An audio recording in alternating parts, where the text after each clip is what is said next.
Les Chinois ont volontairement été l'usine du monde sur les dernières années pour pouvoir fabriquer pour les autres, pour augmenter leur R&D. On fait un peu les Américains en disant faut être capable de capter le cadre, de faire les trucs. Déjà, For sure. déjà faites des éléments hyper cadrés et vous allez voir, ça va quand même mieux se passer. Te touche pas à la maman, sinon je te tue. Le seul taf que j'ai à faire, c'est d'amener un bon pitch pour qu'elles se disent maintenant je veux changer et avec cette solution-là. Et donc la solution, c'est la vôtre. Ah putain. Ah, il a loupé. Là, t'as loupé. T'es nul, t'es vrai. T'es vrai.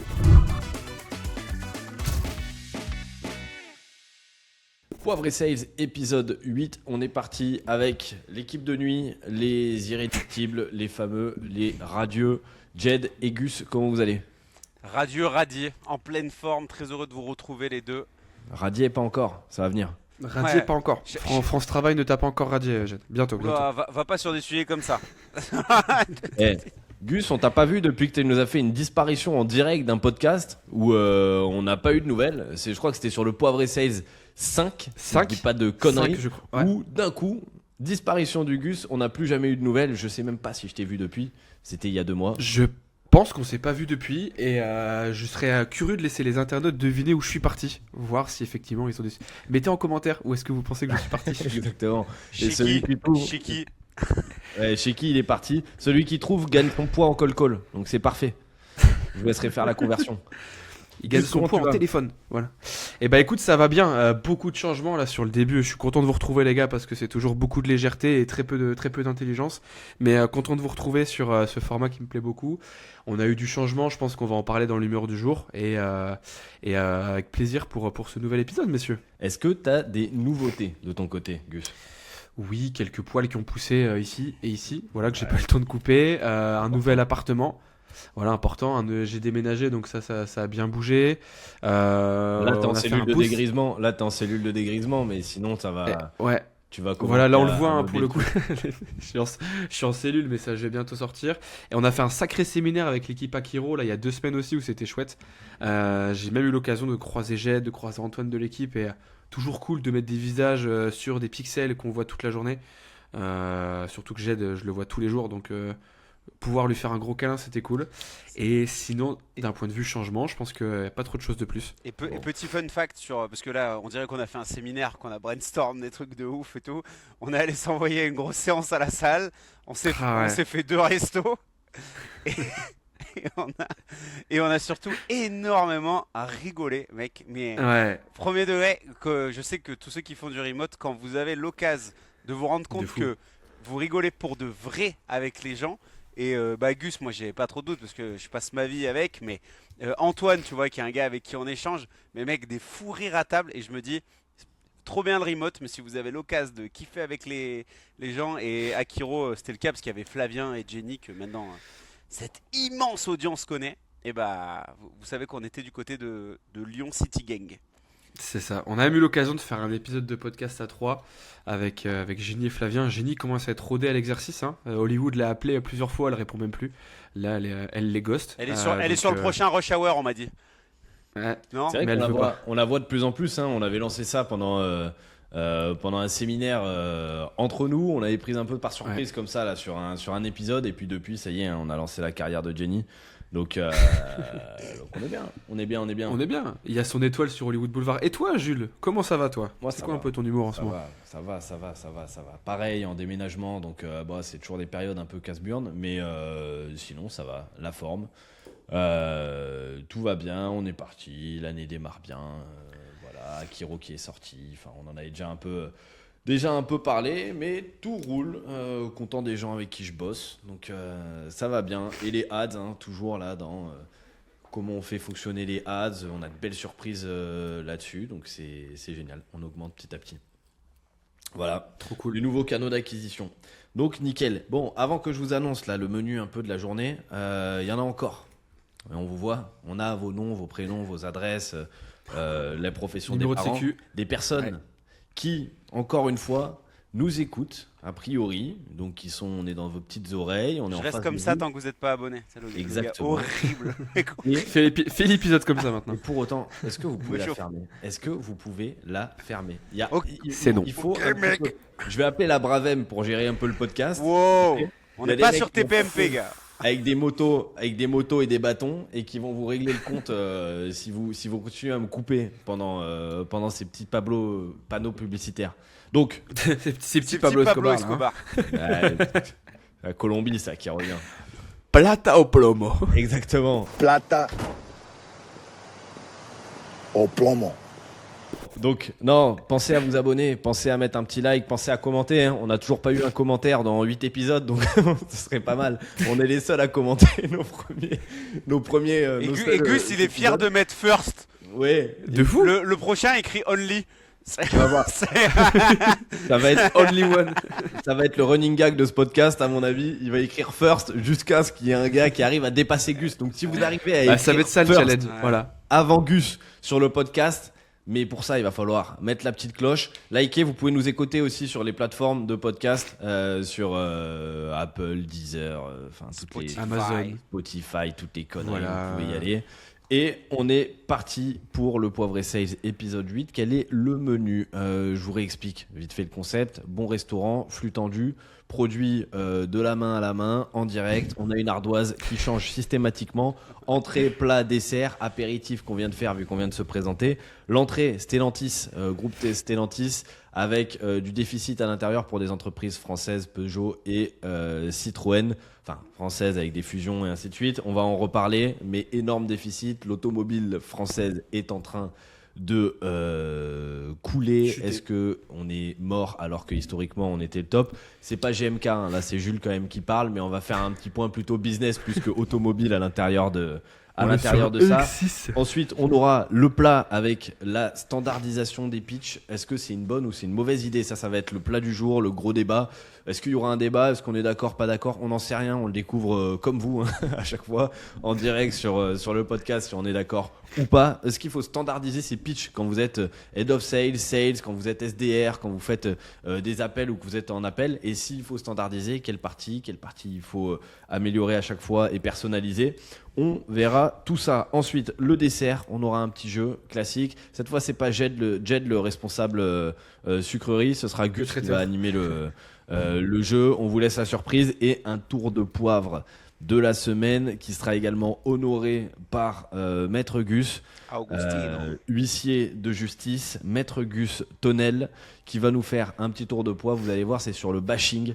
Vas-y Jed, fais ta petite blague sur le bashing. Non, mais on dédicace Laurent Voulzy et Alain Bachon pour cette belle. Ah putain, Il a loupé T'as loupé. Ah T'es vrai. T'es vrai. Rewind, pull up DJ. Non, mais juste, on remercie Laurent Voulzy et Alain Bashing pour cette foule sentimentale. Voilà, donc comme ça. Ah là là, le tocard. Sans déconner. J'espère que le monteur va faire un sacré taf parce que originel, quoi, vraiment le pangolin, quoi. Le PO. Ouais. le saint ornithorynque. Allez, Poivre et Sales épisode 8, on est parti.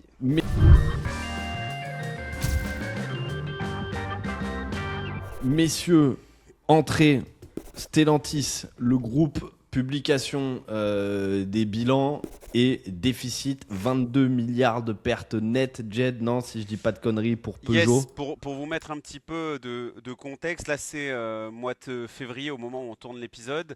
On est fin février, on arrive début mars, c'est le moment où tous les bilans des boîtes un peu sortent. Alors, parallèle un peu fou, mais moi, mon père, quand il était épicier février-mars, c'était les mois qu'il redoutait. Et je pense que tu sois chez Peugeot, Citroën ou épicier, bah, tu te chies un peu dessus. Parce que là, ils ont annoncé 22,6 milliards de charges exceptionnelles. Et donc, vraiment, de déficits qui sont venus couvrir. Stellantis, juste pour ceux qui ont envie de savoir, il y a des grosses écuries de l'automobile, dont Peugeot et Citroën, mais c'est aussi Fiat. Enfin, il y a de l'italien, il y a Lancia, il y a Maserati aussi. Donc voilà, grosse écurie dans l'automobile. Et l'idée aussi de cette petite take, c'est qu'ils ont mis énormément d'argent sur la voiture électrique. Et c'est un peu ce qu'ont fait beaucoup d'écuries américaines. Et ils disent, bah voilà, cette année on a mis gros en R&D. Est-ce que l'auto classique est mort d'après vous? Est-ce que l'innovation électrique est pertinente? Et surtout, en termes business, investir autant dans cette innovation-là, toi Jules, qu'est-ce que t'en penses?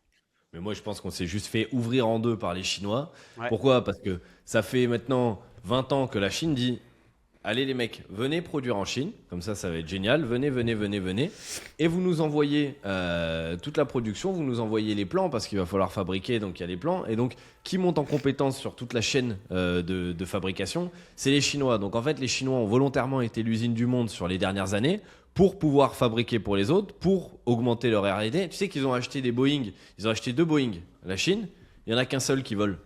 Ouais, l'autre, ils l'ont. L'autre, c'est pour l'étudier. Ah bah l'autre ils l'ont désossé. L'autre, c'est pour l'étudier. Ils le désossent. L'autre ils l'ont désossé pour étudier absolument tout. Et quand tu vois la robotique, si on parle de l'électrique, parce que autant bon sur du thermique à la rigueur ça peut peut-être se taper, mais historiquement avec l'avance qu'on avait sur l'automobile par rapport aux Chinois, par rapport à l'Asie de manière générale, même si t'as des gros, tu vois, t'as des Tata Motors et tout en Inde qui étaient quand même assez fat.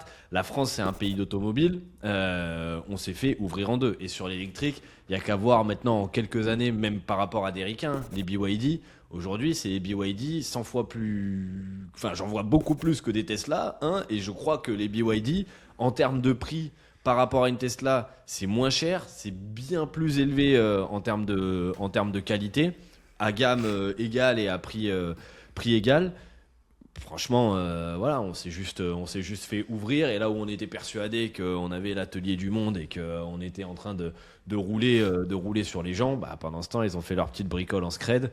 Et nos soucis, et maintenant bah voilà comment, en gros, c'est comment perdre des secteurs historiques français sur quelques décennies en 2-3 ans quoi. Ça s'est fait ça fait longtemps que c'est en déclin, mais je trouve qu'il y a eu un shift là sur les dernières années quoi. Et là, c'est la question que je vous pose, messieurs. Est-ce que du coup, on fait un virage arrière pour revenir un petit peu sur ce qu'on savait faire, ou est-ce qu'on continue justement de se marbrer le crâne là-dessus? Sachant qu'effectivement, on sait que dans tous les cas, ils ont une avance de plusieurs années. Alors, il y a un truc qui est intéressant, c'est que si tu regardes les déclarations, là, c'est tiré d'articles du Figaro, ils disent tous que du coup, on fait un frein sur l'électrique parce qu'on a sorti beaucoup d'oseille et que pas rentable. En gros, on n'est pas compétitif. L'État français a énormément investi parce que l'enjeu des voitures électriques, tout le monde dit c'est la voiture, non, en fait, c'est la batterie. Et il y a une boîte que moi c'est le fait de le recycler. Non mais et quand bien même, en gros le vrai enjeu de la batterie c'est son autonomie. Moi je viens de Grenoble, il y a une boîte qui s'appelle Vercor, je sais pas si ça vous parle, c'est une des plus grosses licornes françaises. Macron il a misé dessus à la mort, Gigafactory, des milliers d'emplois. Bah en fait moi pour avoir des potes qui ont bossé au RH là-bas, il y a eu énormément d'argent public. Et derrière, en prod, ça ne suit pas. La R&D, elle n'est pas au niveau. Et on se rend compte que la batterie qui sort aujourd'hui, qui était le plan 2026-2027, n'est pas du tout suffisante. En tout cas, en termes d'autonomie. Et donc, on est en train de perdre ce combat-là. Quand tu vois des acteurs chinois, toi tu parlais des Asiatiques, mais on voit qu'il y a même des acteurs, je parlais avec des potes de ça. Il y a Ce sera le débat du jour. Est-ce que les Chinois sont des Asiatiques d'ailleurs? Ouais, c'est une vraie question. Asie mineure ou pas? Bref, on en parle après.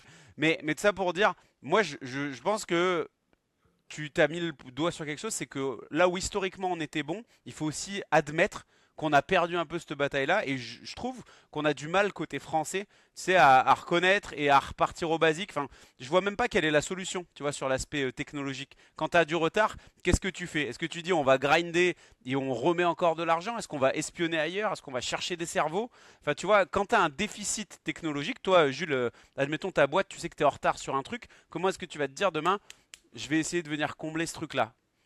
Mais en fait, soit tu capitalises sur là où tu es excellent, tu vois, on a des très bons ingénieurs, Ouais, et c'est là Airbus, où on peut éventuellement se taper avec les personnes. Mais par contre, une fois que tu as sorti, le problème, c'est que c'est des plans qui durent des années et des années. Tu vois, si tu veux réindustrialiser des pays, c'est un peu le grand débat maintenant avec l'Europe. Tu sais, tout le monde, ah bah tiens, c'est le Covid, ah merde, on produit plus nos médicaments, putain, on est dans la merde. Ah, on produit pas telle pièce, ah bah on est dans la merde. Et en fait, on se rend compte que on est complètement dépendant en fait à d'autres pays. Mais quand tout le monde commence à se renfermer, les pays qui ont eu justement toute cette manufacture là, c'est eux qui vont péter. Donc c'est un peu, tu vois, c'est un peu comme l'IA, déjà essayer de garder un peu les cerveaux, parce que quand t'as tout le monde qui se barre en fait dans des entreprises, dans la Silicon Valley et ainsi de suite, t'as une fuite de ça. Si derrière t'as une fuite de l'innovation, des process et ainsi de suite, et remettre un peu de dynamique. Quand ils testent sur de la robotique, le nombre de tests qui sont faits, ils ont toute la chaîne de valeur maintenant, de l'ingénierie, la R&D, jusqu'à la production. Et ce qui fait qu'ils ont une capacité à tester énormément de choses à ce niveau-là. Et donc, c'est compliqué maintenant de rattraper, tu vois, des pays comme la Chine sur ces thématiques-là. Mais encore une fois, il y a des thématiques sur lesquelles on est bon. Historiquement, on est bon là-dessus. Mais quand on parle d'industries comme l'automobile, qui sont des industries sur des décennies, voire parfois des siècles en Ouais, fait, ouais. d'évolution, une fois que tu as pris le retard, tu vois, c'est quand même compliqué. C'est quand même Mais compliqué. après, je trouve que pour le coup, c'est un retard qu'on aurait pu anticiper parce que ça fait quand même plusieurs années. Puis après, on va avancer parce que après, sinon, on va croire qu'on est un remix d'Automoto. Mais ça fait quand même plusieurs années, voire une Dominique bonne Chapat. décennie. Ouais, qu'une bonne décennie que là, pour le coup, la Chine, on aurait pu l'anticiper. Hein. Je sais pas ce que vous en pensez, mais Ouais, c'est pas nouveau ce genre de discussion, je trouve. mais ouais, c'est pas nouveau, mais tu te rends compte que les cycles économiques, ils sont hyper durs à prévoir quand même. Parce que si on parle d'innovation là qu'on n'a pas saisi, il y a un concept en économie, c'est la grappe d'innovation, tu sais, et qui vient et qui dit, eh ben, on en bénéficie tous. Et dans l'automobile, s'il y a une innovation, elle va peut-être profiter à un secteur industriel, aéronautique, etc., etc. Moi, ce que je trouve dommage, c'est que, comme il dit Jules, il y a des industries dans lesquelles on est des monstres. L'armement notamment, hein, tu vois, si tu regardes la France. Et en fait, c'est ultra dommage de ne pas avoir capitalisé. Moi, je pense qu'il y a un vrai côté, vu qu'il y a un côté public, privé, les boîtes appartiennent pas à tous. Je pense qu'on manque, moi, d'unité d'un point de vue technologique. Et surtout, les cycles, on les a pas vus venir. Tu sais, il y a des cycles qui durent différentes tailles, des cycles de 5 ans, de 10 ans, de 15 ans. Bah, on le voit, il y a des boîtes qui sortent, des pays qui sortent le nez de la crise d'il y a 15 ans aujourd'hui, d'autres il y a 7 ans. Donc voilà, tout le monde chiait sur l'Espagne avant en disant ah Et ils sont l'Espagne. bons, l'Espagne, en ce Là moment. mon gars, l'Espagne, je peux t'assurer un truc, ils commencent à regarder les Français de haut. Tout le monde chiait sur le Portugal, c'est pour les retraités. Bah, ils commencent à sortir le bout du nez. Donc tous ces Ouais. pays-là qui en 2008 étaient en galère ont eu un revirement. Et nous là, la France, tu sens que ça commence à être compliqué. Mais enfin bon, bref, on n'est pas chez Pascal Pro ici, bordel. Non, mais Et puis pendant un moment aussi, enfin, tu vois, avec toutes les aides de l'État, et etc., etc. Alors maintenant, ils essayent de favoriser de plus en plus quand même l'achat des véhicules européens et ainsi de suite. Mais tu as des aides pour acheter de l'électrique. Mais l'électrique, s'il est produit autre part, finalement, cette aide-là, en fait, l'État Mais même vient le bilan donner carbone des de aides, ça, Jules, tu sais, qui paraît que vient c'est. donner des aides. Non, mais t'envoies des aides. Donc les gens, l'oseille, il va où? Chez aussi indirectement les constructeurs. Si tu achètes par exemple une Kia, Oui, ok, donc ça va chez les constructeurs. Donc c'est des aides de l'État français pour un truc comme ça, mais qui va derrière venir favoriser pas que l'Europe, pas que la c'est France, très vrai. mais des pays asiatiques. Donc en fait, c'est le meilleur moyen aussi de faire sortir de l'argent directement du pays. Alors certes, maintenant, ils essayent d'encadrer aussi un peu toute cette partie, mais c'est comme les taxes sur l'essence, sur les machins. Le mec, Et c'est pas monsieur, madame, tout le monde qui en bénéficie de ce truc-là. C'est-à-dire que moi, les gens que je connais qui roulent à l'électrique, enfin, si je peux me permettre, c'est pas des mecs qui étaient en Clio 2 la veille, qui se disent, ah, je passe à l'électrique. Ouais. Soit c'est leur. ça dépend, ça peut être. C'est les Uber aussi. Ouais. Sauf si c'est imposé. Sauf si c'est imposé. Ouais. Bon bref, Ouais. effectivement, c'est pas. Pas le débat. C'est Pas le Top débat. Gear, là. C'est pas Top Gear, c'est pas le débat. Entrez, dites-nous ce que vous en pensez là, si vous avez encore une voiture ou pas. Vous êtes Peugeot ou Renault, les mecs? Ouais, ou autre. Mais après, attention, c'est pas que nous aussi hein, qui nous sommes fait fumer. Hein. Tu vois, Tesla. Non, mais les tu vois, Américains aussi, gros. Les Américains, ils sont bien dedans sûr. aussi. et on est bien d'accord.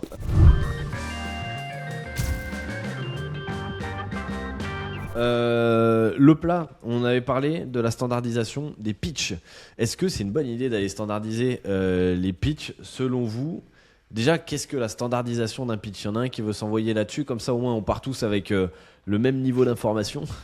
Et, Je pense que- et on voit Juste, après On, de quoi on on débat. sort la vanne des brioches pasquier maintenant et on passe à autre chose. Allez, c'est parti. Ok.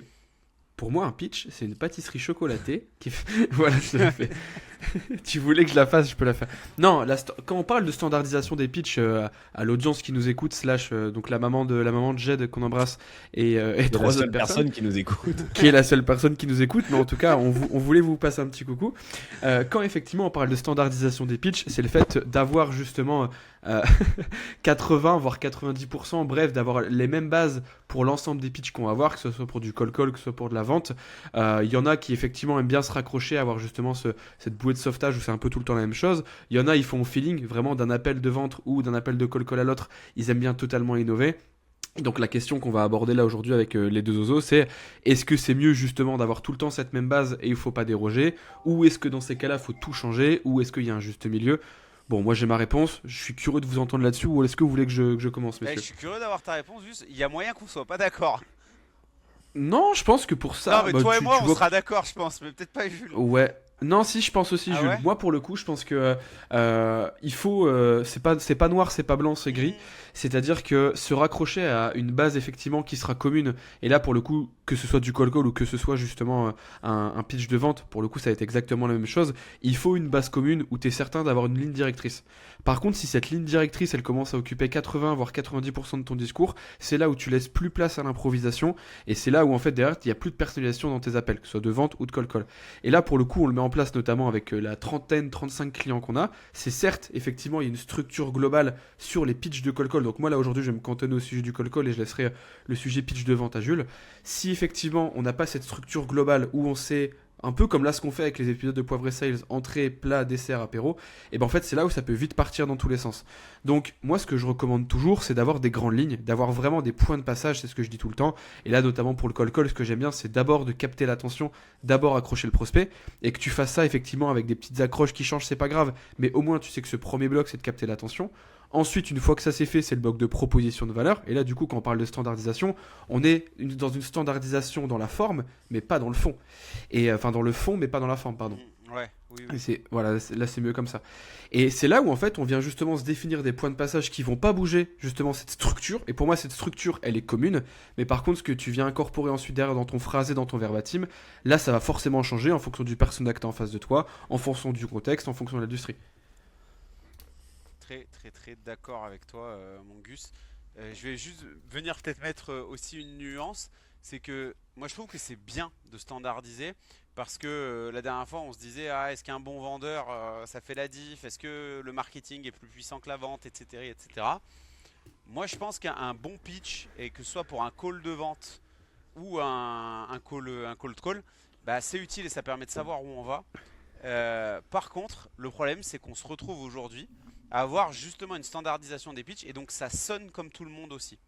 C'est-à-dire que il faut savoir se démarquer là-dedans et sortir son épingle du jeu parce qu'aujourd'hui, quand tu fais un call de vente, bah, les questions de découverte, malheureusement, moi je m'en rends compte, il y en a plein qui viennent me voir et me dire ah bah ouais, j'ai pas réussi à faire ressortir la douleur du prospect. Oui, mais parce que tu poses les mêmes questions que tout le monde. Et pourquoi vous êtes venu sur cet appel?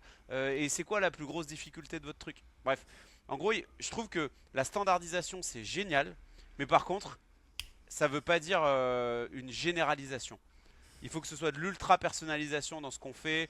Il faut que ce soit très adapté à la cible. Et je trouve qu'aujourd'hui, pour parler avec beaucoup de sales, il y a une espèce de généralisation des scripts. Et en cold call, on le voit. Il y a plein de gens qui ont repris ton accroche, Gus. Je sais pas si vous me remettez, etc. Mais en fait, si tu te l'appropries pas, si tu viens pas bosser le truc, ça marche pas. On écoutait encore ce matin, ça prend pas sur d'autres personnes. Donc ouais, le script il est trop important et d'ailleurs moi je trouve qu'il est hyper important au démarrage. Jules, je sais pas comment tu marches avec tes sales, mais moi par exemple j'envisage jamais une première journée de call ou un démarrage sans avoir le script en face des yeux et des checkpoints, que toi tu parlais de points à valider. Il y a des infos qui sont obligatoires dans un rendez-vous. Bah, si tu n'y es pas passé, ton call il est raté. Donc le script pour moi il est inévitable et de le standardiser ça te permet aussi de remplacer tes sales. Parce que la réalité c'est est-ce que le sales il est remplaçable si le pitch il est parfait quoi? En fait, qu'importe le pitch, après Jules on est curieux de t'entendre, qu'importe le pitch, ce qui va faire ta capacité à du call passer au R1 ou justement du call de vente réussir à avoir ce que tu veux, ce qui va faire justement ta capacité d'avoir ce que tu veux, c'est le rebond que tu vas avoir. C'est-à-dire que tu auras beau avoir le meilleur pitch du monde, si à partir du moment où ton prospect t'envoie une information, quand tu as posé une question, qu'elle soit scriptée ou pas, si tu sais pas rebondir dessus, si tu sais pas l'utiliser, en fait ton pitch il sert absolument à rien. Tu vois ce que je veux dire, Faut sa- Jules? Jules il attend. Jules il Non, non, dort non, là. non, mais je vous écoute religieusement parce qu'en fait, il y a deux trucs dont on parle. Il y a le script et il y a le pitch. Le script est plus global et le script, de toute façon, va être obligatoirement vivant, étant donné qu'il va y avoir des interactions à l'intérieur du script, et donc tu peux scripter des parties ou des briques. Le pitch, c'est un peu plus rouleau compresseur quand tu arrives sur le pitch. Ouais. C'est pas quelque chose où on est censé te couper. C'est quelque chose où tu vas avoir des prises de température et ainsi de suite. Mais le pitch, pour moi, fait partie du script. C'est pour ça que si on prend sur la standardisation du pitch, pour moi, il y a des éléments qui doivent être standardisés à l'intérieur, mais chacun de ces piliers, par exemple, tu vas avoir un pilier 1, pilier 2, pilier 3, pilier 4, tu n'es pas obligé déjà d'envoyer les 4 piliers parce que c'est pas toujours ce qui va être intéressant. Et je parle du pitch, moi, plutôt en vente, pas forcément du pitch en Ouais, cold ouais. call. En vente, le pitch de ton offre et ainsi de suite. Tu as tes piliers, peut-être que tous les piliers vont pas intéresser la personne. Déjà, ça, c'est un premier truc. L'idée, c'est d'avoir des piliers à l'intérieur de ton pitch, mais tous les piliers vont pas être intéressants. Donc, tu vas avoir 1, 2, 3, 4 piliers, par exemple, dans ton pitch. Un pilier qui peut être sur la technique, un pilier qui peut être plutôt sur le support, un pilier qui peut être, je sais pas, sur des experts qui vont intervenir et ainsi de suite. Ben, en fonction de la personne que tu vas avoir, certains vont être plus sensibles à d'autres éléments que d'autres personnes. Donc ce qui va être intéressant, c'est de venir prioriser les piliers de votre pitch, le pitch de votre offre, on parle bien de l'offre et non pas du cold call, pour pouvoir amener cette sensibilité-là. La deuxième chose, c'est que votre découverte, elle vous sert à creuser des douleurs, elle vous sert à creuser des problématiques, peut-être des expériences passées que la personne va avoir. Ben ça, c'est des petits verbatims qui, quand vous allez les intégrer dans votre pitch, eh ben, vont absolument tout changer. Je vous prends un exemple. Vous savez que la personne en face de vous a eu une expérience passée avec une agence. Vous êtes une agence et la personne a eu une expérience passée avec une agence et ça s'est très mal passé parce qu'il manquait de support. Et bien, quand vous allez arriver sur votre pitch, vous allez pouvoir dire, ben, tout à l'heure, par exemple, tu me disais que ça s'était mal passé dans tes expériences quand tu as bossé avec telle ou telle agence. Là, nous, ce qu'on va faire, c'est que vu que tu as manqué de support, on va doubler de support et on va avoir quelqu'un 24/24 qui va être disponible sur WhatsApp pour pouvoir échanger avec toi et répondre à n'importe quelle question. Est-ce que tu penses que ça pourrait t'aider par rapport à ce que tu avais vécu par le passé? Et donc là, c'est un bon moyen de montrer, même si c'est exactement la même base, le support, quoi qu'il arrive, vous l'auriez pitché, mais en fait, ça vient amener non pas un côté standardisé, mais un côté fit parfaitement avec la personne et avec le prospect parce que vous avez fait le lien avec les informations qu'elle vous a données juste avant. Et donc moi, je trouve que c'est ces petits détails-là qui vont faire que, oui, vous avez des piliers qui sont standardisés. Derrière, vous pouvez changer l'ordre de ces piliers, voire tuer des piliers s'ils ne sont pas pertinents pour pas ajouter de la masse. Et 2, apporter des points de détail, des pré-cadres, des bénéfices différents pour adapter finalement le pilier directement à la personne. Et c'est pour moi, en ces points-là, qu'on peut avoir ce bon entre-deux, cette bonne intelligence entre, tiens, je fais le lien entre ma découverte ou les problématiques ou les conséquences ou l'expérience de la personne et mon pitch qui, bien évidemment, on va pas s'amuser à la réinventer à chaque fois parce que sinon tu perds une mécanique, il faut que ça devienne un automatisme. Et surtout, apprenez par contre votre pitch, apprenez votre cœur de pitch et avec l'expérience, vous allez pouvoir jouer avec. Mais si vous n'êtes pas à l'aise sur la forme, vous n'allez pas être à l'aise sur le fond, ça c'est une évidence quoi. C'est là Voilà. où justement nous on a un peu moins cette gymnastique, comme effectivement on récupère moins d'informations sur le call et que c'est moins, tu vois, un entretien de découverte, on est obligé d'avoir, tu sais, un pitch entre guillemets standardisé et après au gré des questions justement on va voir, mais c'était 2 à 3 questions grand maximum, tu vois, sur un call parce qu'après effectivement il faut switcher sur le rendez-vous de découverte, c'est là où derrière on peut adapter la réponse finale. Moi ce que j'aime bien partager là c'est ce qu'on est en train de travailler avec les gars parce que on s'est rendu compte que ça évolue aussi beaucoup là en ce moment le call, c'est d'avoir son premier bloc en fait où tu viens avoir une phrase qui reprend tes propositions de valeur avec un peu de preuve sociale pour rassurer. Ensuite, tu rentres rapidement dans une question, pas une question trop ouverte parce que c'est quoi vos objectifs sur l'année 2025, c'est trop large forcément, mais concrètement comment il s'organise ou c'est quoi ce qu'il a pu mettre en place. Et ensuite, à partir du moment où il te répond sur 2-3 petites questions, là derrière, tu refais un pitch, mais un pitch V2 aligné par rapport aux questions qu'il t'a amené, ce qui fait que là, tu viens le convaincre par rapport à ce qu'il t'a dit. Et là, très souvent, là, on l'a testé et Jet, tu pourras en parler, mais là, très souvent, on se rend compte que du coup, le rendez-vous que tu vas envoyer, il est beaucoup plus qualifié, on a beaucoup moins de no-show, et en plus derrière, il y a beaucoup plus de conversion parce qu'elle est alignée par rapport à ce qu'on a détecté sur le call. Non, mais le pitch adapté, comment dire, il donne des meilleures conversations. Et moi, ça, j'y crois pour du pitch ou pour du script, bref, appelez ça comme vous voulez. Toi, tu parles de Euh, pitch pitch call call. ouais, et même, même en entretien de vente, parce que moi, j'aime beaucoup ce que tu as dit, Jules, de dire l'aspect de priorisation. Parce qu'en fait, tout le monde déballe ses questions les unes après les autres sans comprendre que dans les réponses, ça veut dire ça, c'est important pour moi, ça l'est un peu moins, ça, c'est moi je dis le point de décision clé. En gros, moi je dis souvent à mes élèves, tu dois trouver ce qui va faire qui va te choisir toi et pas un autre, ou que la bascule va s'opérer. Et en fait, derrière, dans ton du coup pitch de l'offre, si tu fais, moi j'appelle ça le pitch Père Noël, tu sais, tu fais ta liste là, bah on sait faire ça, on sait faire ça, on sait faire ça. Je trouve que ça a même peu d'impact. Et c'est là où je pense que moi les sales sont pas si interchangeables que ça. C'est que là il y a de l'intelligence humaine. Tu vois, ce qui fait que ton sales à toi. Et je serais curieux en plus Jules parce que on en a jamais parlé, mais de voir si tes sales à toi ils suivent une espèce de trame. Parce que moi dans ma dernière boîte quand j'étais directeur co, j'ai peut-être fait une erreur là-dessus, mais on croyait que notre pitch il était parfait. Tu sais, la définition du pitch parfait. Et on leur disait vous l'apprenez, vous le récitez. Je pense que d'avoir eu trop cette attitude-là, on a peut-être perdu des deals, tu vois. Je veux savoir, toi, comment tu avais géré tes gars Ouais. sur ça. Bah, nous, on a un process avec des étapes qui sont claires. Toutes les étapes doivent être respectées. Derrière, il y a une intelligence qui est faite dans le sens où les étapes peuvent être accélérées. Tu vas être parfois avec des personnes qui vont te valider des éléments de manière tacite, ok?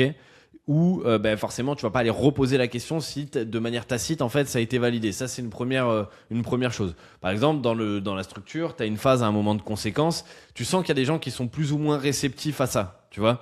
Donc, il y en a où si tu vas poser la question de trop, tu sens qu'en fait, tu es en train d'ennuyer la personne. Et donc, il faut pas que la phase, elle disparaisse. Il faut juste l'écourter parce que tu sens que, ok, là, il va falloir que je rentre dans des détails concrets. Il va falloir que j'arrête de poser des questions parce que la personne a envie d'en savoir plus et on est en train de perdre un peu la dynamique du call.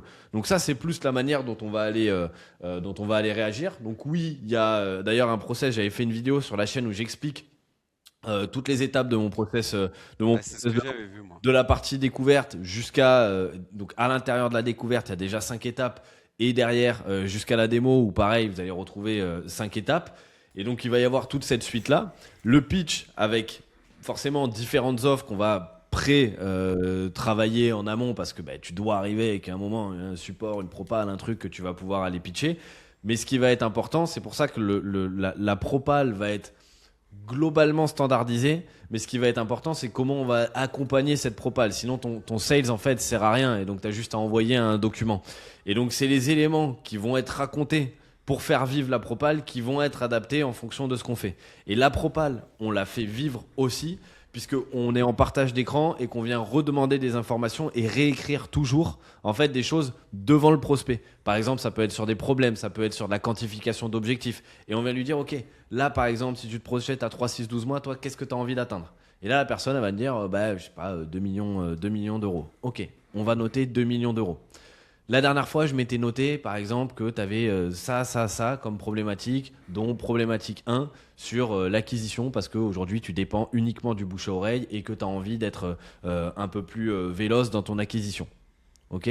Est-ce que c'est ok la manière dont je viens de l'écrire ou est-ce qu'il y a des éléments que tu aimerais changer dans la manière dont c'est écrit aujourd'hui sur le papier ?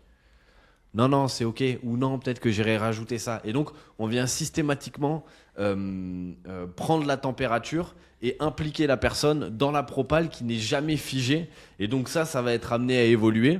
Et là où il faut impérativement, pour moi, être en capacité, non pas de sortir du process, mais juste de faire des toutes petites diphtongues à l'intérieur du script, c'est Diphtongue. sur tous les mots. Diphtongue.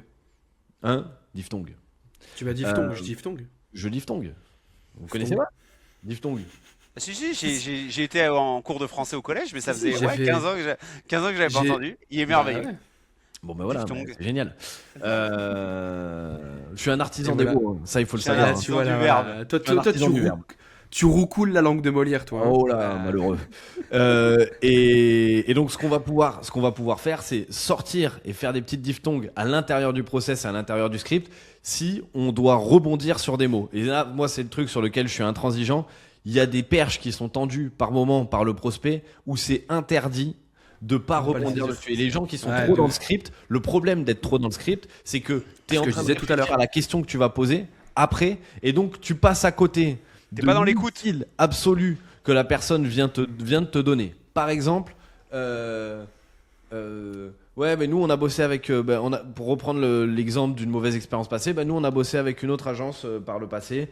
Voilà, ça s'est pas hyper bien passé. Là, Le blaireau, Ça, c'est une mine d'or, ça. il va continuer son script. Ah, ok, d'accord. Ah, Et, ok. et du coup, d'accord. Donc, toi, tes objectifs, c'est quoi? Mais attends, il vient de te dire qu'il vient de bosser avec quelqu'un, avec que ça s'était mal passé avec une agence. Toi, genre, l'information, C'est-à-dire. tu vas pas rebondir du tout dessus. Tu t'en bats les Hmm. burnes. Bah, a priori, il y en a où oui. Et- Et donc, il y a plein d'éléments, ce qui sont soit ces éléments ultra précis, soit les mots coquilles vides. C'est-à-dire à la fois extrêmement chargé émotionnellement et en même temps complètement vide de sens. Ça se Comme passe bien. on veut accélérer, on est frustré Ouais. d'eux, on en a marre d'eux. On en a marre d'eux, ça veut rien dire. Quantifier le quali. On est frustré, ça veut rien dire. On veut accélérer, c'est quoi? C'est x2, x1000, x100. Et donc, ces mots-là, qui sont chargés émotionnellement, mais en même temps complètement vides, eh ben, il faut pouvoir il faut pouvoir rentrer dedans. Et si tu es trop dans ton script et dans un truc standardisé, et que tu n'apprends pas ça à tes sales, c'est pas bon. Donc, c'est là où pour moi, il y a un double management qui peut être intéressant. Soit tu les manages uniquement à la tâche, c'est-à-dire tu leur dis, ben, tu suis ça et on y va. Soit tu les manages à la mission. C'est-à-dire, voilà les éléments que tu dois récolter. Voilà, en gros, la trame qu'il va y avoir. Derrière, tu t'arranges comme tu veux pour pouvoir le travailler. Et après, il y a des phases. Au début, tu es obligé de donner un script. Le mec, il vient d'arriver, il connaît pas. Soit il a l'habitude et il a son script et le mec, c'est A-player, il déroule et c'est génial. Et tu viens juste retravailler par rapport à ce que toi, tu as l'habitude de faire. Mais parfois, la personne est à l'aise avec son propre process et il faut pas le changer si ça fonctionne comme ça. Soit tu lui donnes un script, il le suit sur les premiers trucs. L'idée, ça va être de comprendre. Il a une semaine pour apprendre par cœur le script. Et une fois qu'il connaîtra ce truc-là, là, il pourra s'amuser à aller jouer, faire ses délires et ainsi de suite. Mais il faut quand même une base, je pense. Mais je vais pas paraphraser, mais tu as dit un truc que je sais pas si les gens ont compris la puissance de ce que c'est. Moi, je l'avais jamais fait en vente et je l'ai appris avec les équipes Scalesia. En tout cas, je l'ai vu faire et je me suis dit c'est du génie. Tout le monde dit qu'il faut faire verbaliser à son prospect tu sais, le problème, l'objectif, etc. Et en fait, le fait de faire écrire, comme tu dis là, de manière très claire et le faire participer, ça s'appelle co-construire la propale avec lui. Et Ce en qui fait fait, qu'il n'y a pas, ce qui fait qu'il y a pas de surprise derrière quand effectivement à la fin. exactement. Et ça fait une suite logique. Et moi, pour la. Et Je fais une il a mis la pierre à l'édifice, le mec. Et ça, c'est Ouais. hyper important. Parce que du coup, Je fais, il je fais adhère une plus parenthèse, facilement. je fais une parenthèse, Jet, parce que pour le coup, Jules, on avait sur la partie advisory, c'est vrai que je sais pas si tu te rappelles, mais on avait échangé. On s'était pas fait d'école, pas fait d'école de vente, mais on avait juste échangé tous les deux, notamment parce que moi j'étais intéressé pour l'advisory Scalesia. Et il y a un truc qui avait fait concrètement, c'est partir d'un contexte et ensuite derrière justement proposer quelque chose. Je vais donner un exemple tout bête. Tu te rappelles qu'on avait bossé sur des calls commerciaux tous les deux, le pitch sur la partie coaching call call. Je sais pas si t'en rappelles. Ouais. Et il y a un truc qui avait changé le pitch, c'est quand au lieu de dire je fais ça, je fais ça, je fais ça, c'est quand tu viens mettre un contexte pour l'expliquer derrière. Et là, je vous prends l'exemple du coaching call call. Initialement, moi j'étais sur une journée. Je viens, une journée, on fait le challenge call call, etc. Puis après, je m'en vais. On s'est rendu compte qu'on a retravaillé l'offre, que c'était bien de mettre une temporalité entre les deux demi-journées, parce que comme ça, il y avait une période asynchrone pour mettre en application.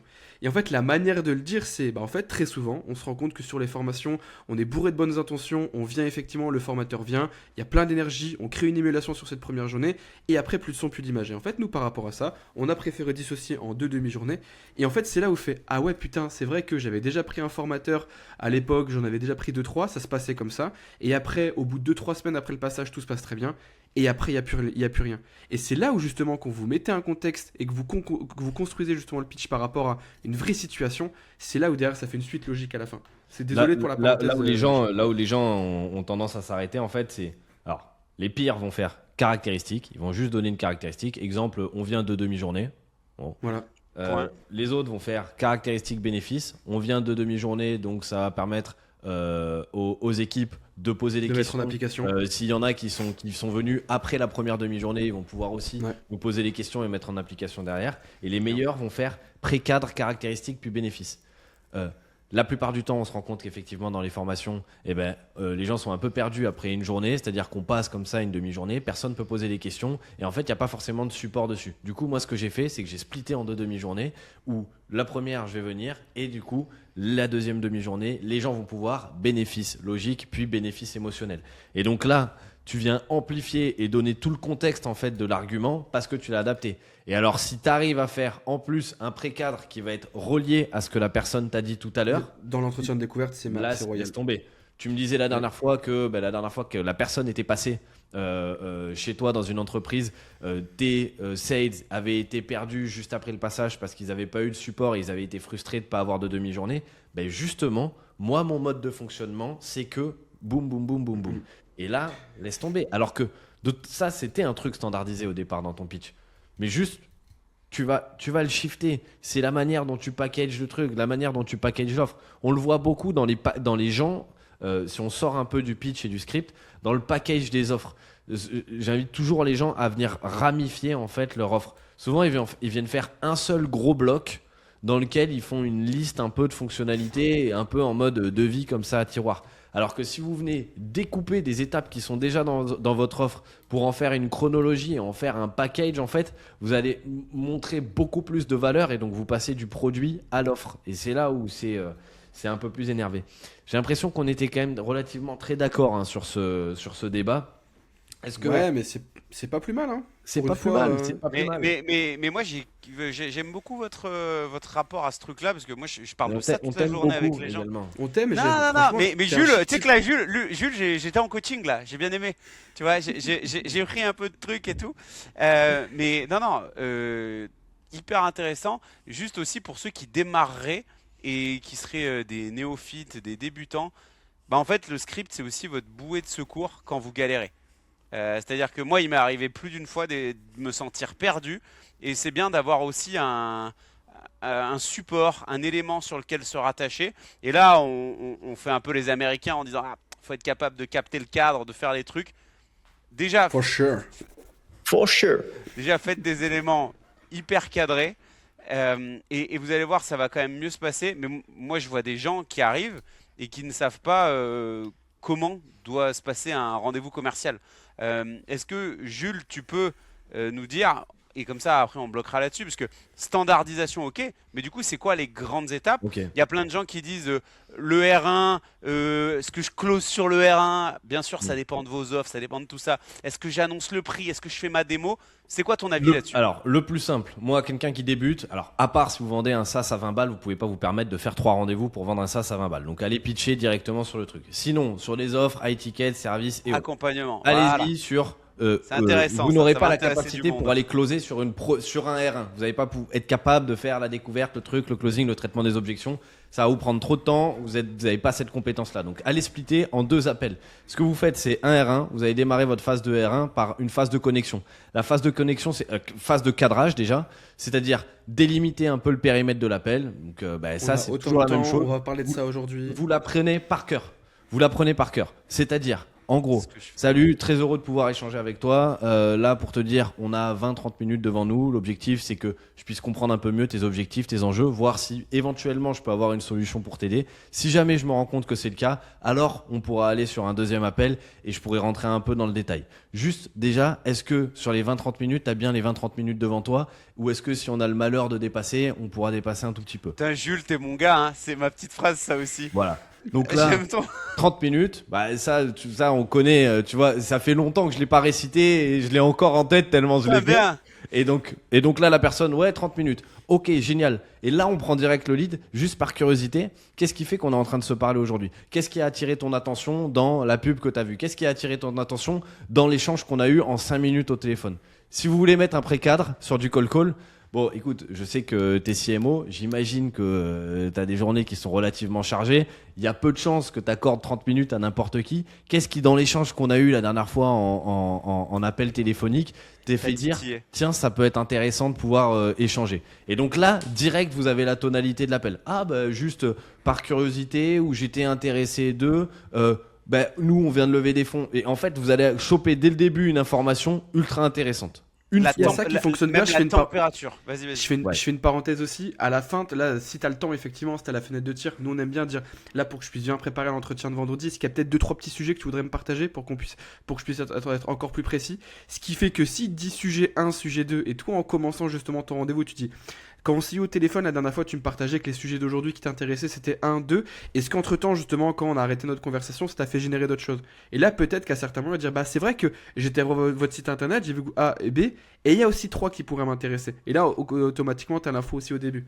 Et là, tu gardes, tu te le notes et surtout, ne plongez pas dans le truc. Ok, pas de souci. Bah écoute, on va pouvoir revenir tranquillement dessus. On reviendra dessus. Juste- I Ouais, like on reviendra that. dessus. I Et like that. Et là, tu rentres dans une phase qu'on va appeler la phase de situation. Phase de situation, c'est tout bête. C'est poser les questions qui vont On en te est où permettre à toi Ouais. de comprendre des éléments et des critères spécifiques de la personne et de, elle aussi, lui faire conscientiser sa propre situation. Une fois que tu as fait ça, tu vas avoir une phase de transition qui va être une phase de problème. C'est-à-dire, à la fin de la situation, elle va te donner des objectifs, par exemple, qu'elle a envie d'atteindre, ou des problématiques directement. Et donc là, tu vas pouvoir poser la question, ben, aujourd'hui, par exemple, qu'est-ce qui t'empêche d'atteindre tel ou tel objectif? Ou aujourd'hui, qu'est-ce qui te fait que ça te paraît plus intelligent de te faire aider justement sur telle thématique? Aujourd'hui, ok, tout a l'air de plutôt bien tourner de ton côté. S'il y avait un seul point sur lequel tu aimerais qu'on travaille, ce serait quoi? Pour les gens qui sont un peu moins un peu moins volubiles, on va dire, dans leurs problèmes. Et là, vous rentrez dans la phase de problème, vous quantifiez de manière chiffrée et vous quantifiez émotionnellement. C'est-à-dire quel est l'impact de ce problème-là. Votre découverte, entre guillemets, va s'arrêter là dans les phases de questions. Attention, ça ne veut pas dire que la découverte s'arrête là. Ça veut simplement dire que vous n'allez pas plus loin dans le pitch. Ce que vous allez faire maintenant, c'est écoute, génial, merci, moi j'ai plein d'informations. Est-ce qu'il y a d'autres éléments qui te semblent importants de me partager aujourd'hui? Partager. Là, elle va te dire oui, non, truc, ok, pas de problème. Moi, j'ai l'habitude de travailler en 2 rendez-vous. Le premier, où l'idée c'était de voir un peu s'il y avait matière à bosser ensemble, s'il y avait matière et je pouvoir t'aider. Vraisemblablement, oui. Le deuxième rendez-vous, et là, vous n'allez pas vendre votre produit, vous allez vendre le deuxième rendez-vous. Le deuxième rendez-vous dans lequel je vais vous présenter un plan d'action, ok, concret, pour vous apporter de la visibilité sur les 3, 4, 5, 6 prochains mois sur problématique de C et que vous puissiez atteindre tel objectif. Est-ce que ça te dit d'aller sur ce deuxième rendez-vous? Ouais, génial et tout ça. Ok, juste avant qu'on book. Et là, vous allez gérer la logistique. Logistique budgétaire, logistique financière et logistique temporelle. Décisionnaire. Décisionnaire. Ouais, moi, je prends ok. Budgétaire, temporel et décisionnaire. Donc, logistique financière, c'est en gros le calibrage. Est-ce que si on parle de 5, admettons qu'on aille sur un prochain appel et que je te présente quelque chose qui fit à 200%. L'idée, c'est pas qu'on perde notre temps mutuellement. Est-ce que si je te parle de quelque chose entre 5 et 20 000 euros par mois, est-ce que ça peut matcher ou est-ce qu'on est complètement hors scope et tu t'attendais à un truc à 50 balles par mois? Il y a une phrase que je t'ai piquée et qui fonctionne extrêmement bien, c'est juste là si effectivement c'est un truc qui fit à 200% et que je te présente pas un gâteau dans lequel tu pourrais pas croquer. Et ça pour le coup cette phrase elle est géniale. Voilà. Là aujourd'hui on est sur combien? Là voilà je voulais la partager celle-là Et parce que j'aime donc bien. là, au moins, vous avez un calibrage. L'idée, c'est pas de savoir si la personne a 15 000 euros ou 15 600 euros. C'est pas ça. C'est juste savoir si elle est à 50 balles par mois, ce qu'elle avait en tête, 5 000 balles ou 50 000 balles. Donc là, la personne, elle va dire en général, mais ça veut dire vous passez en R2, il n'y a pas de problème. Oh, bah ça dépend ce que tu me présentes. Oui, bon, merci, très drôle. Il n'y a pas de problème, t'inquiète pas, on verra ça. Mais si la personne dit ça, ça veut dire que ça l'a pas choqué dans les chiffres que vous avez annoncés. Si la personne vous dit ah non, ben moi j'avais pas de budget en tête, ok, là vous allez faire une hyperbole. C'est-à-dire, ok, donc 50 000 balles par mois, c'est bon pour toi? Oh là, non, surtout pas. Ah, donc on a un budget. Est-ce qu'on est plutôt sur 1000, 5000 ou 10 000? Non, on est plutôt sur 10 000. D'accord. Et en fait, là, vous avez recadré. Logistique décisionnaire, est-ce qu'il y a d'autres personnes qui pourraient se sentir exclues de nos échanges aujourd'hui, qui devraient y rentrer? Ou alors, par le passé, j'imagine que vous avez déjà pris des décisions comme ça. Comment ça s'est passé au niveau du process de décision? Ou alors, d'expérience, et donc là c'est un peu plus bullish, mais pas de problème. D'expérience, moi il y a peu de chances que le projet avance si j'ai pas le CMO sur le prochain appel. Est-ce que tu penses que ce serait complètement fou qu'on l'intègre à l'appel la prochaine fois? Oui, non, peut-être, machin. Et donc là, vous intégrez. Et logistique temporelle, là, il y en a deux. C'est est-ce que le projet est pour maintenant ou dans 10 ans? Première logistique temporelle. Ou alors si votre solution demande du temps d'implémentation. Il faut s'assurer de valider cette logistique. Admettons qu'on se lance ensemble. Nous, forcément, on va avoir besoin d'un petit peu de temps au niveau des équipes. Est-ce qu'aujourd'hui, tu as 2-3 heures par semaine d'implication? Sinon, ça sert à rien qu'on aille plus loin. Parce qu'on ne pourra pas implémenter tel ou tel truc. Et là, vous bookez votre R2. R2, hop, c'est passé. R1, c'est passé. Vous envoyez un peu de matière entre les deux. Je vous passe plein de petites étapes. R2, revalidation des challenges. D'abord, salut, est-ce qu'il s'est passé d'autres choses depuis la dernière fois que je devrais savoir? Non, pas de souci. Ok, écoute, moi je me suis noté quelques challenges par rapport à tout ce qu'on s'est dit. Avant qu'on rentre dans le vif du sujet, j'aimerais juste qu'on se les revalide pour s'assurer qu'on aille dans la bonne direction. Ça te va? Oui. Allez, je te partage mon écran. Tu vois l'écran? Oui. Challenge 1, 2, 3, tac. T'es ok? Oui. Ok avec la manière dont c'est écrit? Oui. On gère les problèmes, on revalide. Derrière, on va sur la phase de vision. Vision, c'est on va projeter. Admettons qu'on règle ces problématiques. Ça ressemble à quoi de ton côté? Dans l'idéal. On se projette dans 3, 6, 12 mois. On se dit, ok, on se fait confiance aujourd'hui. On bosse ensemble. Dans 6 mois, t'aimerais que ça ressemble à quoi? Qu'est-ce qui te ferait dire, tiens, on a bien fait de se faire confiance? Putain, mais c'est ouf, hein. Moi, je dis, enfin, à l'époque, je disais, si t'avais une baguette magique et la capacité que ça se passe de la meilleure des manières, ça ressemble à quoi, tu vois? C'est un peu le résultat attendu. Ouais. T'as plein de manières de le faire. En Bien général, sûr, moi, après, c'est Mais plus une tu vas manière l'imager et plus tu compliquée. vas prendre de la hauteur, plus tu vas l'imager avec des mots simples, tu vois, comme ça. La baguette magique, moi j'aime bien, mais c'est là, imaginons, là c'est quoi un petit peu le résultat attendu, juste en se posant les choses comme ça et le fait de le verbaliser, tu sais aussi où tu vas et tu cadres en fait sur ton appel de vente. Et derrière, il faut par contre réembrayer sur et ça changerait quoi pour toi? Ben, en gros, tac, tac, tac, ok, ça changerait quoi concrètement du coup pour toi? Et donc là, tu vas imbriquer. L'impact du résultat. Là, tu projettes le résultat. Donc la personne, elle est là, ouais, c'est taré. Ok, ben ça me permettrait de faire ça, je pourrais réinvestir, je pourrais faire ça, etc. Ok, et là, vous allez créer un gap émotionnel et vous allez rentrer dans la conséquence. Et là, une fois que vous l'avez projeté en mode île paradisiaque, vous allez dire, et admettons qu'à l'inverse, il se passe pas tout ça. Tu continues exactement dans la même lancée que tu avais avec tant de leads, voire même éventuellement ça s'empire derrière. Que je comprenne bien le contexte, qu'est-ce qui pourrait se passer de ton côté?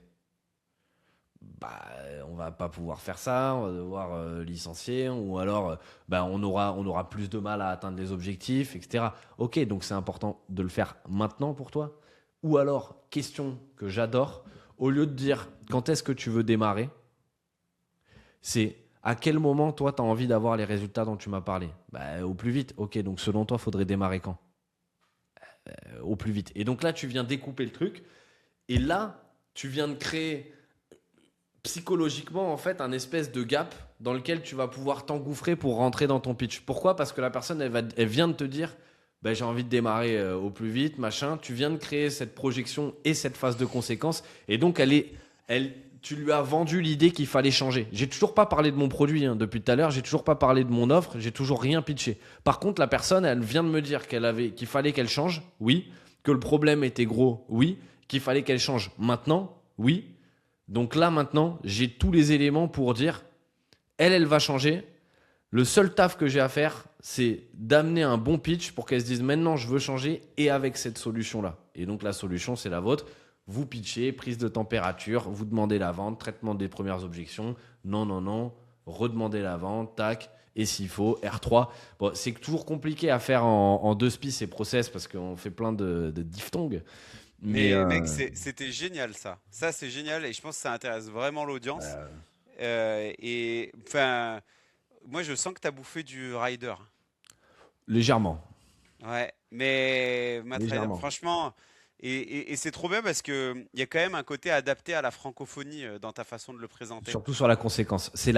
Pour Ouais. moi, c'est de loin la phase la plus. Parce que côté Quinry, tu sais, on dirait que ça fait comme ça. Je sais pas si tu vois ce que je veux dire. Mais Tu sais, tu sais pourquoi? Parce que c'est hyper contre. En fait, la phase de conséquence, elle est contre-intuitive. Autant dire, je sais pas, c'est pas naturel de dire, ok, et si tu le fais pas, qu'est-ce qui se passe? Genre ton pote. so what? Et ça, français, ça marche pas. Mais ça marche pas. Par contre, Non. tu peux faire une phase de conséquence en dire, Pourquoi c'est important qu'on le fasse aujourd'hui et pas dans 6 mois?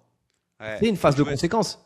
jouer sur la temporalité. Moi, C'est je une trouve phase ça de aussi. conséquence. La personne, pourquoi on se parle aujourd'hui et pourquoi on se parlerait pas finalement, je sais pas, en septembre ou en décembre? Ben non, il faut qu'on le fasse aujourd'hui parce que ça. Et donc, tu as les raisons, tu vois, de la conséquence. Ou alors, tu viens quantifier, dire, ok, aujourd'hui, t'aimerais atteindre combien de rendez-vous? Ouais, le coup de Genre, l'inaction, là, tu vas voilà, emmener. coup d'inaction, boum, t'es à Ouais, ouais. combien? Donc là, t'as un gap. Ok, est-ce que toi, de ton côté, t'es ok de laisser 15 000 euros sur la table tous les mois? Est-ce que Ouais. t'es fine avec ça?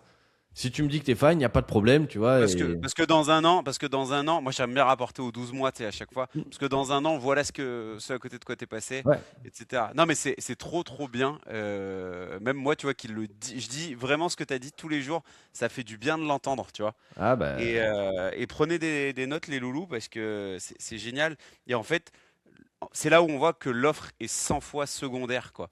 Après, il y a un gros prérequis dans ce que dit Jules là, c'est quand même d'être assez assis, que mine de rien, parce que moi j'ai déjà eu beaucoup de clients et on a ça dans le starter pack, c'est des mecs qui sont un peu nobody, c'est des early à la mort et en fait ils disent ouais mais tu proposes quoi, tu vois, et ils doivent se retrouver à pitcher très très vite ouais. et moi je me tue à leur expliquer que peu importe que tu t'appelles Scalesia ou Jean-Michel, c'est le cadre que tu imposes au démarrage qui fait que tu vas pouvoir te retrouver dans le confort que tu viens de proposer. Ouais. Et parce que vu qu'ils sont dans une posture de demande, tu sais, dans ce rapport de force, ah monsieur le prospect, j'ai besoin de vous. Merci. Bah, Merci d'avoir pris rendez-vous. bah, ah mais tu sais que moi je le fais supprimer de tous les débuts de Ah, call. bah, Merci obligé. de m'accorder ce temps aujourd'hui. Et tu vois, tout à l'heure tu disais oui, cadrer le temps. Tous les mecs au starter pack, ils commencent, on avait prévu 20 minutes, c'est toujours bon pour vous. Je dis frérot, ça s'appelle une porte de sortie, Ouais. ce que tu proposes là. Alors que, écoutez, mon agenda il se remplit de malades, j'ai une demi-heure devant moi, si on déborde, c'est ok pour vous ou alors on doit se timer à une demi-heure. Tu sais, posture plus, Mmh. etc. Bref, trop Ah trop ouais, bien. ouais, c'est le Full cadre. valeur ça, Jules, c'est trop bien. Ouais, bah écoute, avec plaisir, hein. Dites-nous si ça vous a plu dans les commentaires. Allez checker aussi tous les liens en description. Là, ce qu'on fait avec vous parfois en direct, on essaye de donner quelques soupçons de valeur. Si jamais, en ayant passé juste 1 heure avec nous, vous avez reçu ne serait-ce qu'un tout petit peu de valeur, je vous laisse imaginer ce qu'on pourrait faire en plusieurs semaines, voire plusieurs mois en vous accompagnant en one-one sur vos thématiques et sur vos problématiques spécifiques, votre business, votre boîte. Je vous laisse imaginer juste ce que ça pourrait donner, la transformation qu'il pourrait y avoir. Donc si vous avez envie de voir ce qu'il y a et gratter un petit peu le vernis, et si vous avez cette curiosité-là, il y a des liens dans la description. Vous allez sur le site de Scalesia, vous allez retrouver, vous allez pouvoir vous balader dans les offres et vous allez voir parcours client classique, vous allez voir ce qui vous correspond ou pas et où est-ce que vous pouvez éventuellement candidater ou pas si vous êtes une boîte en B2B. Donc n'hésitez pas à y faire un tour. On va clôturer ce débat parce que en parlant de cadrage et de timing, c'est tout ce qu'on On fait a pas sur ce débordé. podcast sur le cadrage Comme du d'hab. timing. Et si vous voulez ouvrir un kebab dans le sud de la France, vous pouvez m'écrire aussi. Exactement, C'était voilà. la dernière annonce. C'est le nouveau, le nouveau Hakim Ben Othman, allez, le nouveau Hakim Ben Othman, franchise kebab Jed. On est parti. Le dessert.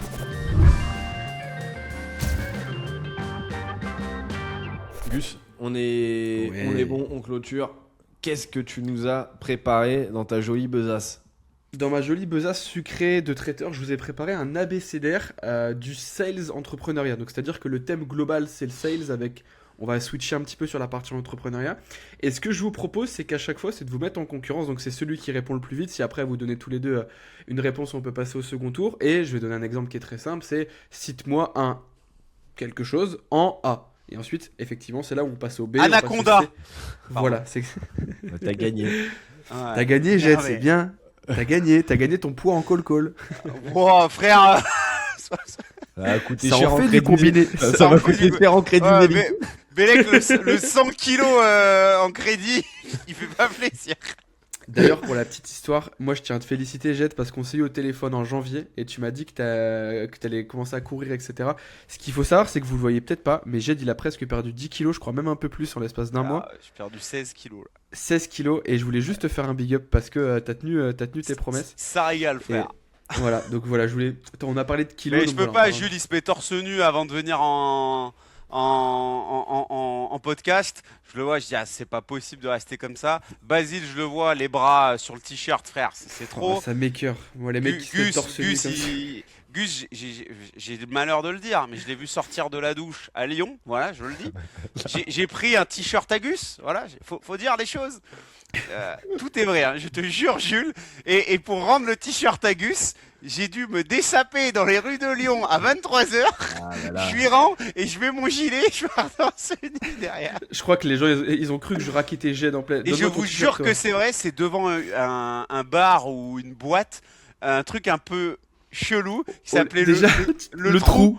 Le trou, je te jure, Jules. C'est un club échangiste, quoi, mais c'est pas très grave. Pas forcément. Non, non. Je Je vois vois pas de pas quoi ce que. tu parles. Je vois pas ce qui te fait dire ça. C'est peut-être un peu Ouais. Bon, tendancieux. mais- vas-y, on a compris le game en tout cas. Mais tout ça Allez, pour je pense dire. que vous avez compris le but du jeu, donc c'est forcément lié au Putain, je vais sales, à être nul, l'entrepreneur. Zebbi.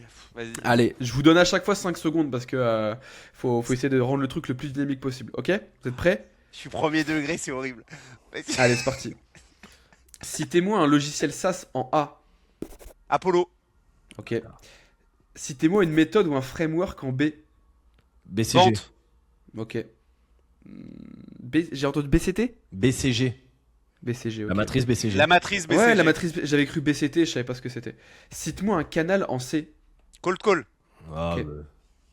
Ah frère. Ah là, pour le coup, t'as un peu abusé, Jules. Citez-moi un document commercial en D. Devis.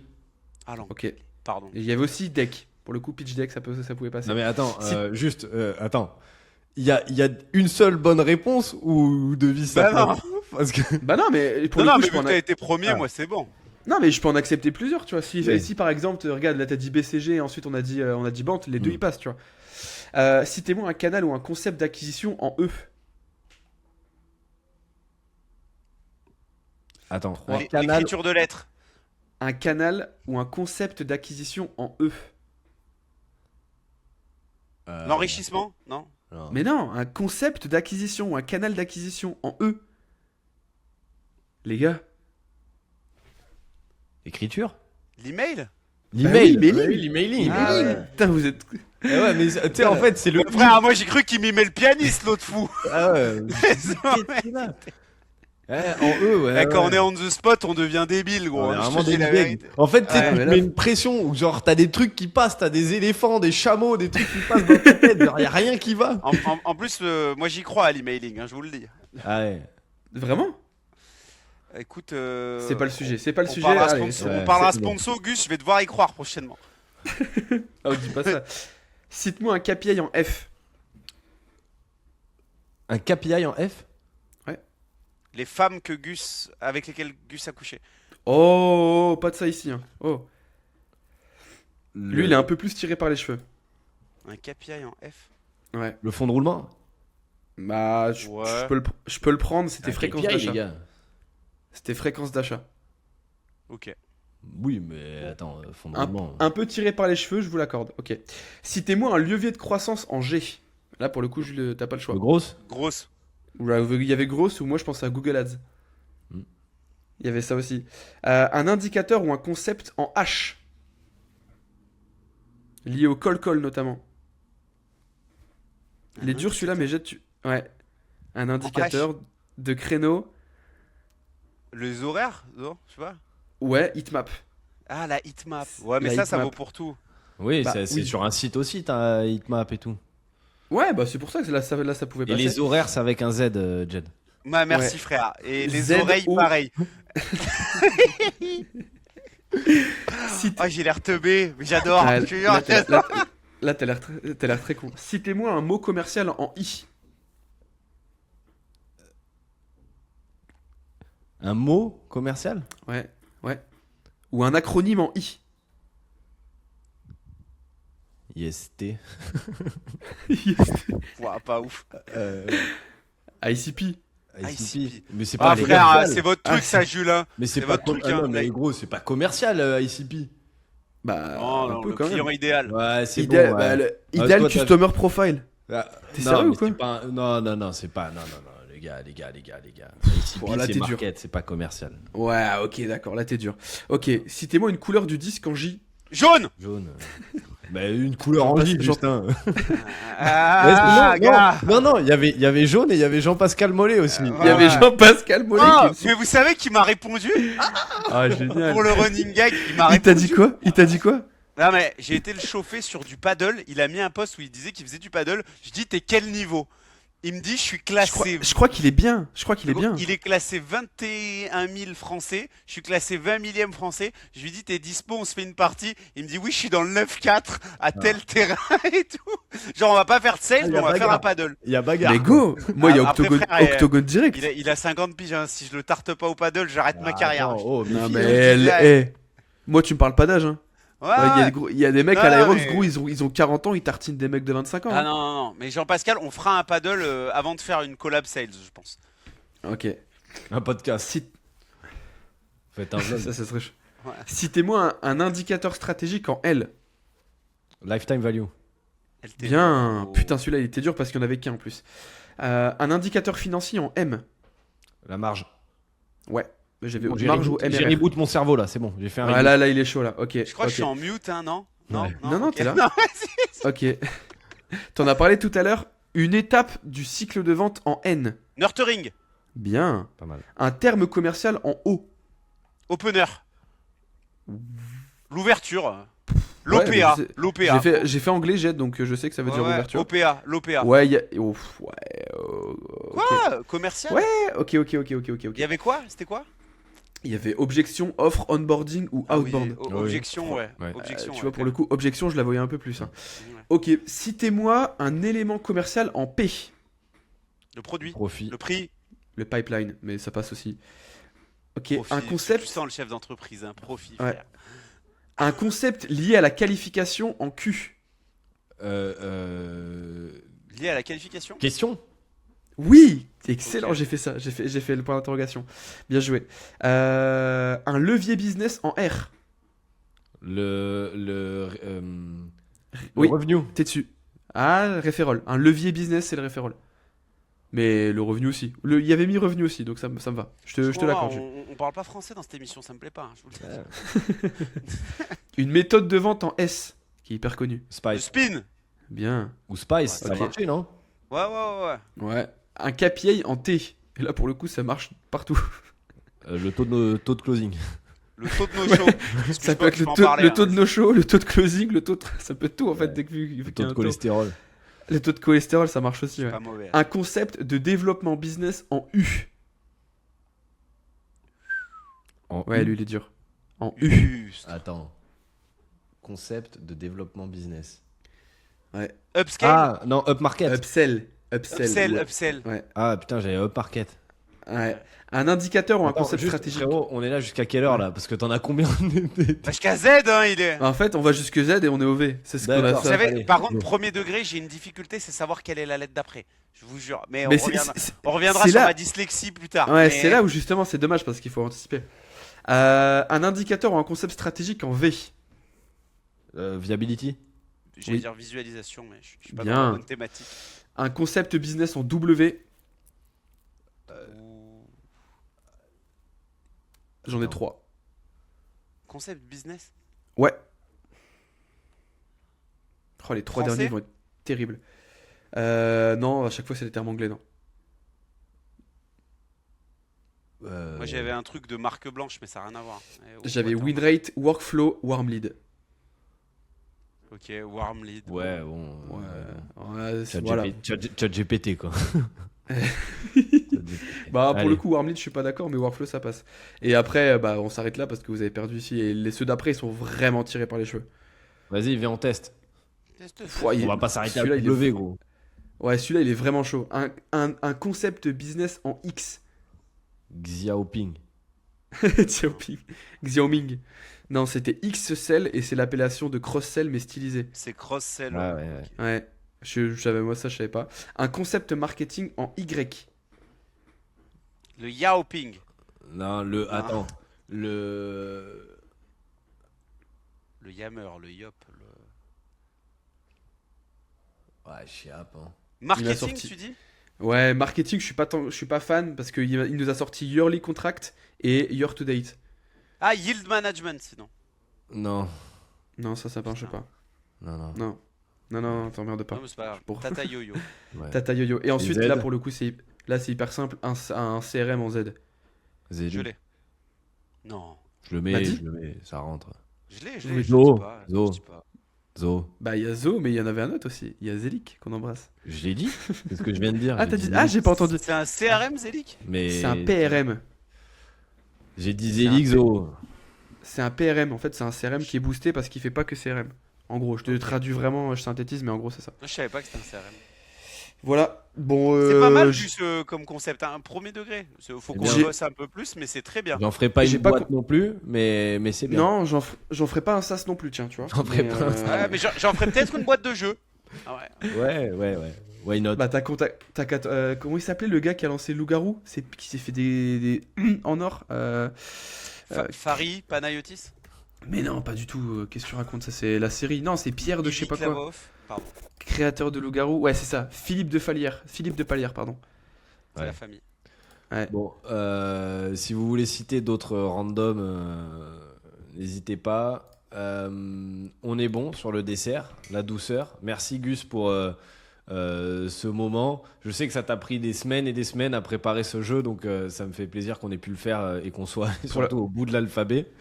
Et on va passer au tour de poivre. Donc reste chaud Gus, on est parti. Allez, changement d'ambiance, c'est l'heure du tour de poivre de la semaine, l'addition qui va prendre tarif. Gus, je te lance.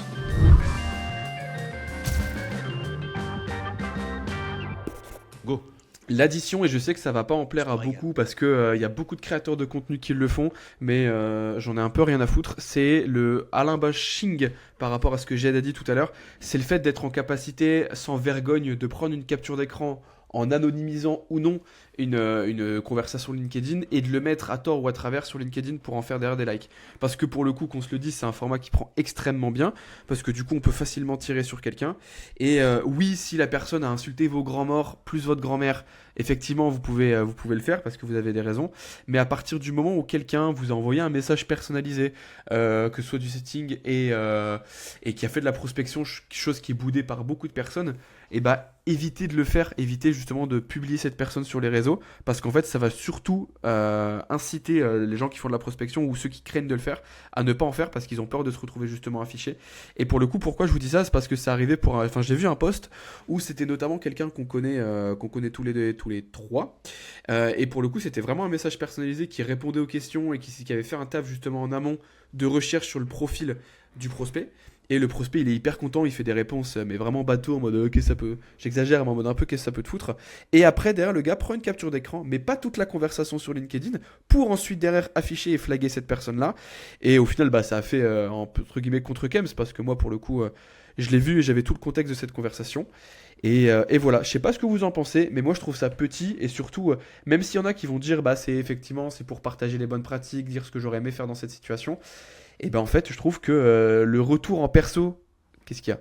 Qu'est-ce Non, que mais tu vas c'est dire surtout encore? que là, non, mais sur ce cas spécifique, on peut dire qui c'est, hein, c'est sur Christian, un de mes associés. Le mec a pas mis le prénom et le nom de Christian, mais il y a sa photo, donc le truc skillisé, genre le truc le plus évident en fait sur LinkedIn. Au final, Christian a pris 200 abonnés derrière parce qu'il y a eu un espèce de contre-crème, c'est parce que effectivement il a été complètement malhonnête et n'a pas tout diffusé. En plus de ça, à un moment on lui pose la question, il dit ça n'a rien à voir. Mais sauf que on lui pose la question, bah, est-ce que t'es CPO? Le mec dit non. Tout le monde va voir son profil, le mec est CPO. Il dit mais pourquoi tu dis non? T'es CPO en plus. Et il est écrit dans l'intitulé du titre. La question de Christian, c'est Et il a voulu- si j'ai bien compris, ouais. Il a voulu faire le test aussi de donne-moi une recette de tarte aux fraises, voir si c'était de l'IA. Et le mec qui gère le compte de Christian, Sean qu'on embrasse, lui a donné pour rigoler, bah tiens, je t'envoie une première recette de tarte aux fraises, tu vois, mais en rigolant, mais c'est même pas une IA. Et en plus, gars, très très smart et très marrant, donc il est pas tombé sur le bon Mais oui. zozo. Parce que ce gars-là, moi, dès qu'il met un commentaire, écoute-moi bien, je m'en régale. Mm. Tu sais que je savais pas qu'il bossait pour vous à l'époque, Jules, et je le trouvais, tu sais, je sais pas, je le trouvais fluide ce mec. Mais non, mais c'est pour ça, en fait, il y a un truc où quand t'as besoin d'exister, quand t'as besoin de descendre les autres pour exister, ou que t'as besoin de faire ça, c'est que vraiment t'as absolument rien à apporter. Quand ton contenu, en fait, d'accord. est justement là pour ça, Et c'est dommage, c'est pour ça qu'après, bon, c'est des contenus qui fonctionnent plus ou moins. Parfois, les gens se font bâcher. D'ailleurs, il a d'ailleurs supprimé son poste hein, sans qu'on nous demande quoi que ce soit. Parce que je pense Ouais. qu'il a compris. Sérieux Ouais, parce Ouais, que de je ouf. pense que- Et moi, j'avais il mis s'est un tellement fait commentaire en bâcher. dessous. En fait, il a voulu Ouais. bâcher quelqu'un. Sauf que ça s'est retourné contre lui parce qu'il a été complètement malhonnête et qu'il y a eu une réponse assez correcte, tu vois, en plus de Christian sur le truc. Et au final, bah, il a supprimé son poste parce que. Mais Christian, il avait pas eu Gus, je me souviens, c'était eu hôtel. Christian, il avait pas un truc genre plus de likes en commentaire. C'est moi que ça, de posts ça c'est Ah oui, moi. c'était En toi, gros, c'était moi toi. je suis arrivé dans les 10 minutes, j'ai mis un commentaire, pas forcément méchant, mais juste pour dire que j'étais pas fan de cette approche-là et que j'aurais fait les choses différemment. Et ouais, je crois que le gars, son post, il a fini à 100 likes, moi j'étais à 120. Et après, enfin, hormis ça, donc je l'ai ratio, pour la petite appellation un peu millennials, mais... Ah, j'ai les termes, tu connais. Mais par contre, effectivement, outre ça, tous les commentaires d'autres personnes qui font, mais franchement, même, enfin, il y avait pas que moi qui était pas d'accord avec lui, tu vois. Moi, je vais donner mon avis de manière un peu humoristique. Le linge sale se lave en famille. D'accord? Donc, à un moment donné, C'est biscuit ce que t'es en train de faire, mais ça me fait rire. avec vos trucs de vouloir afficher les gens, En fait- réglez votre linge sale en famille. En fait- Parce que quand on est chez le pas. Alors, le monteur, je suis désolé, Non, frérot, les droits de la musique, les Moi, trucs. moi c'est après. En fait, j'ai hâte parce que maintenant qu'on sait qu'il y a cette vanne qui arrive, quand on va regarder le podcast, on va pouvoir voir le moment où Jed se prépare et fronce les sourcils pendant qu'on est en train de parler. Et, Mais frérot, et je vais regarder juste sa bouche bouger, le content de sa vanne qui va arriver. mais attends, tu sais pas, j'ai été la prendre sur Apple Music, mais je savais pas si c'était la bonne. Je l'ai tapé sur YouTube après. Mais tu sais Ouais, qu'on a un monteur, au pire, qui peut te mettre des petites musiques, qui peut te faire des mais clips, c'était tu vois. juste On pour a un vous budget dire. chez Poivre et Sales, hein. Ah bah oui, oui, oui. D'ailleurs, Mais je vais faire une petite aparté où je vais vous demander de ne pas parler, s'il vous plaît, pendant cet aparté, puisqu'il y a de grandes chances qu'on prenne un petit encart et qu'on puisse le faire. Mais ce podcast est bien évidemment distribué par Skelesia et par Akiro et par Jed. Et si vous voulez nous retrouver, nous, on fait plein de choses. On accompagne les boîtes dans leur croissance, dans leur développement, sur de l'acquisition, sur de la vente, sur le développement de leur chiffre d'affaires. Donc, si vous voulez nous retrouver, vous pouvez cliquer sur les liens qui sont en commentaire, aller sur le site Skelesia, vous allez retrouver toutes les offres. On pourra vous accompagner, on accompagne uniquement des boîtes qui sont en B2B. Ça peut être des boîtes qui sont entre 0 et 10 000 euros pour lesquelles on a un programme spécifique qui s'appelle le Starter Pack. On peut accompagner des boîtes qui font plusieurs millions, plusieurs centaines de milliers d'euros et les aider à développer leur partie outbound, leur partie inbound, leur partie sales. Et on a l'agence Akiro où si vous voulez externaliser votre prospection en call, on se fera un malin plaisir de booker des rendez-vous dans votre agenda pour que vous puissiez augmenter votre chiffre d'affaires. Donc n'hésitez pas à cliquer dans les liens dans la description. On reprend le podcast de suite. Jet Gus, vous avez un truc à dire? moi, c'était juste pour dire, Bon. réglez votre linge sale en privé, les gars. Parce que moi, il y a pas longtemps, j'ai été dans une mini sauce. Mais alors attention, une mini sauce.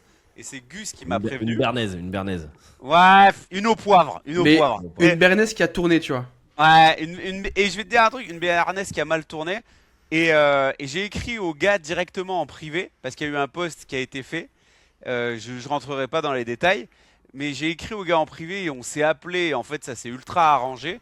Et il n'y a pas besoin de se donner en spectacle pour gratter le quart d'heure de fame. Parce qu'en plus, je vais vous dire un truc, c'est que dès que tu les as au téléphone, les mecs, c'est plus les mêmes gadgets.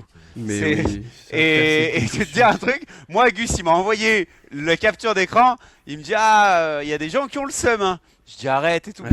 Moi ça me faisait chier parce que enfin vous me voyez comme ça un peu barbu, un peu maghrébin, on pourrait croire que j'aime la castagne, pas du tout, j'aime tout le monde. Et donc, Loin de là, mon bonhomme, et je me remets. mais attends, Figure-toi et- que non. figure-toi, Je suis- je suis un putain de bisounours bonhomme. Je suis Tu vois ce que- castagneur repenti. J'ai raccroché les Et- dents sur le mur là. Non, mais- Et attends, et en fait, moi ça me faisait chier parce que c'est un mec qui date d'il y a longtemps, surtout sur LinkedIn, et en plus c'est un mec que j'ai consommé et tout comme contenu.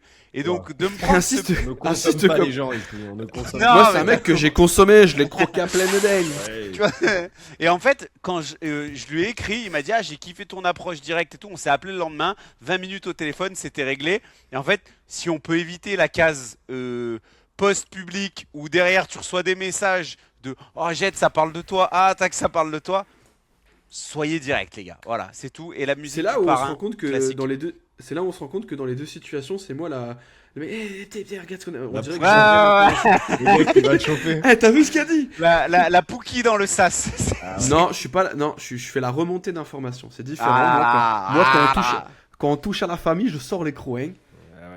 Tu veux dire qu'on ne touche pas à la famille chez toi? Tu touches pas à la maman, sinon je te Ouais. tue. On va, J'arrête.